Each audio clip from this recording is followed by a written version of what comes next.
이웃시장 꼭 가야 할까요? 혹은 그냥 타오바오나 1688에서 클릭 몇 번으로 소싱하면 되는 거 아닐까요? 정답부터 말씀드릴게요. 네, 타오바오나 1688에서도 소싱은 가능합니다. 하지만 지금 이 영상을 끝까지 보신다면 그냥 타오바오나 1688만 보고 사업 시작했다가 얼마나 헛수고가 될 수 있는지, 그리고 왜 이웃에 가야 하는지 명확하게 이해하실 겁니다. 이웃시장, 중국 절강성에 있는 세계 최대의 도매시장입니다. 부수만 7만 5천 개, 일렬로 줄을 세우면 직선거리만 350km. 이건 웬만한 도시보다 큰 무역 허브예요. 이웃에 없으면 전 세계 어디어도 없다는 말, 그냥 나온 말이 아닙니다. 그런데 이상하죠. 이웃 다녀온 분들 중에 이런 말씀 종종 하세요. 1688이 더 싸던데요. 이웃, 너무 크기만 하고 다리만 아팠어요. 진짜 아무것도 못 건졌어요. 왜 이런 일이 생길까요? 그건 이웃시장의 문제도 아니고 중국 사람들의 문제도 아닙니다. 문제는 아무런 준비 없이 갔다는 겁니다. 실제로 많은 셀러들이 소싱 투어라는 이름으로 여행사 프로그램처럼 그렇게 운영되는 단체 패키지를 따라갑니다. 저 또한 초보 셀러일 때 가봤습니다. 공항에 모여서 단체 버스 타고 시장 입구에 딱 내려주고 통역 한 명 아니면 인원 한 3, 4명당 통역 한 명 이렇게 붙여주고 인솔자가 이렇게 말하죠. 자, 여기가 이웃시장입니다. 각자 둘러보시고 오후 4시에 여기 다시 모이세요.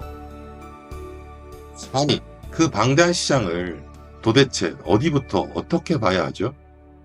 나한테 맞는 제품이 어디 있는지도 모르겠고 어떤 벤더가 좋은 벤더인지도 모르겠고 무작정 들어갔다가 길만 잃고 또 말도 안 통하고 결국 제대로 된 소싱 한 건 못하고 돌아오게 됩니다. 근데 반대로 철저하게 준비해서 간 셀러들은 어떨까요? 1688에서 거래하던 제품보다 20-30% 더 저렴한 단가에 더 높은 품질로 거래합니다. 심지어는 이웃 현장에서 이렇게 제품을 조합해서 자신만의 브랜드 제품으로 만들어내기도 하죠. 차이는 단 하나, 바로 사전 준비입니다. 이웃 시장을 제대로 공략하기 위해서는 단순히 발로만 뛰는 게 아니라 정확한 타겟팅과 동선 설계가 핵심이에요. 제가 실제로 강조드리는 건 벤더 리스트와 동선 설계입니다. 이웃 시장은 너무 넓습니다. 아무리 체력이 좋아도 아무리 욕심이 많아도 7만 5천 개 부스를 다 돌 수는 없어요. 하루에 많아야 20-30개 부스 방문이 현실입니다. 그래서 내가 미리 소싱하고 싶은 품목을 정하고 관련 제품을 1688에서 미리 조사하고 또 이웃고라는 전용 앱으로 부스 위치를 파악해서 벤더 리스트를 만들어야 합니다. 그리고 이 리스트를 바탕으로 내가 이동할 동선을 최적화하면 시간도, 체력도, 정보도 낭비하지 않고 정확한 벤더와의 상담이 가능합니다. 그리고 여기서 하나 더 짚고 넘어가야 할 부분이 있습니다. 이유는 1688보다 비싸다고 하는 일반화의 오류입니다. 이웃시장 앱에 올라온 단가는 실제 거래 가격보다 비싼 경우가 많습니다. 왜냐하면 이웃 상인들 역시 직접 찾아오는 고객들과 협상할 여지를 두기 때문에 룸을 포함해서 올리는 경우가 많기 때문입니다. 그리고 중요한 사실 하나, 이웃 상인들은 1688의 단가를 충분히 인지하고 있다는 점입니다. 실제로 상품을 올릴 때 1688 가격을 참고한 후에 가격을 설정하는 경우도 많습니다. 그 이유는 그들이 이미 알고 있다는 거죠. 직접 찾아오는 바이어들은 대부분 1688을 보고 찾아온다는 사실을. 또 한 가지, 이웃시장 앱에 모든 상품이 다 올라와 있지도 않습니다. 상품 종류가 워낙 많다 보니까 다 올릴 수도 없고 그보다는 이런 제품군을 다루고 있으니 찾아오세요 라는 목적이 더 강합니다. 즉 오프라인에 직접 방문해서 상담하지 않으면 진짜 좋은 상품을 아예 발견하지 못하는 경우도 많다는 뜻입니다. 1688처럼 중간무역상이 상세 페이지를 대행해주는 구조가 아니다 보니 이웃시장 앱은 말 그대로 디렉토리 역할만 하는 경우도 많고, 그렇기 때문에 이웃시장 가격이 1688보다 비싸다고 그렇게만 판단하면 중요한 기회를 놓치게 되는 거예요. 1688은 플랫폼 수수료도 있고 이미 상품 구조가 고정화되어 있어서 내고 여지가 거의 없습니다. 하지만 이유는요, 오프라인이기 때문에 눈을 보고 말하고 협상할 수 있어요. 내고 안 된 1688과 협상에 룸이 있는 이유, 어느 쪽이 여러분께 유리할까요? 그건 여러분 판단에 맡기겠습니다. 다만 중요한 건 이걸 이웃시장을 안 가도 되는 이유로 삼지 말자는 겁니다. 온라인 시장이 아무리 발달했다 해도 진짜 마진 거래는 오프라인 현장에서 활발하게 이루어지고 있다는 사실 잊지 마시기 바랍니다. 여기에 하나 더 중요한 포인트가 있어요. 바로 복장입니다. 제가 이후에 갔을 때 실제로 친해진 한 상인이 이런 말을 했어요. 당신이 입고 온 흰 와이셔츠가 너무 눈에 띄었다. 당신을 보자마자 나도 모르게 자세를 고쳐앉게 됐다. 왜 그랬을까요? 중국에서 남자들이 흰 와이셔츠를 잘 안 입는 이유가 있어요. 기름기 많은 음식, 덥고 습한 환경, 그리고 솔직히 말해서 청결에 대한 기준 차이 때문에 보통은 흰 셔츠를 피하거든요. 근데 흰 와이셔츠를 입은 외국인 바이어가 딱 나타나면 중국 상인들 입장에서는 이 사람이 보통이 아닌 사람처럼 느껴지는 거예요.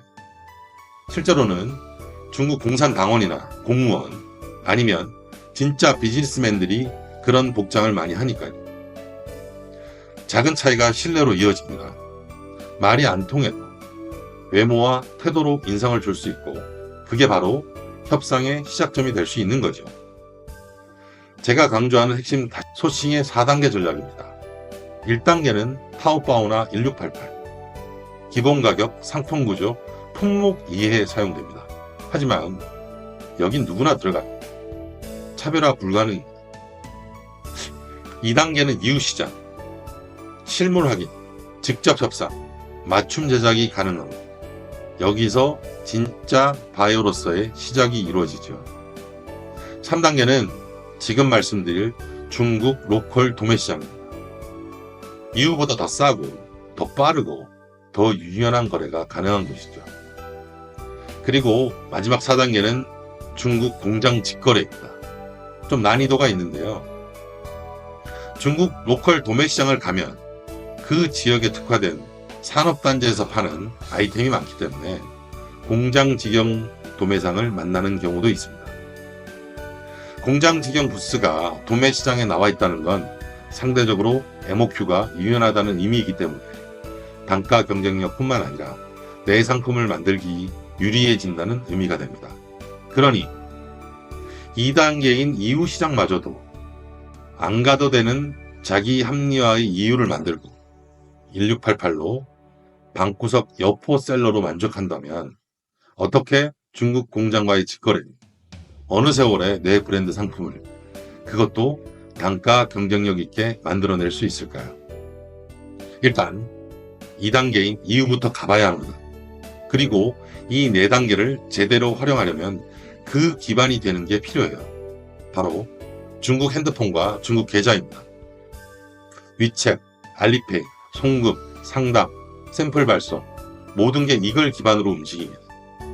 물론 한국 신용카드 연결해서 쓰면 됩니다.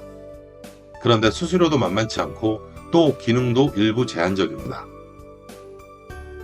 복장, 언어, 대화, 리스트, 동선, 모바일 세팅까지 이 모든 걸 준비해야 이웃시장에서 관광객이 아닌 진짜 바이어로 인정받습니다. 혹시 지금 이웃시장 방문을 고려하고 계신가요? 혹은 1688만 믿고 앉아서 클릭하고 계신가요? 지금 바로 저희 단톡방에 들어오세요. 무료 전자책도 드리고 궁금하신 내용도 바로 문의할 수 있습니다. 헛걸음하지 않도록 실전 정보와 전략을 제대로 알려드릴게요. 문의도 환영이고 눈팅 관전도 좋습니다. 다른 사람이 질문하고 답하는 걸 보는 것만으로도 도움이 되기도 하니까요. 유튜브 영상 아래 더보기란에 단톡방 링크를 걸어둘 테니까 지금 바로 무료 전자책 다운로드 받아보세요. 이웃시장은 준비된 자만이 건질 수 있는 시장의 첫 출발입니다. 오늘은 여기까지 하겠습니다. 감사합니다.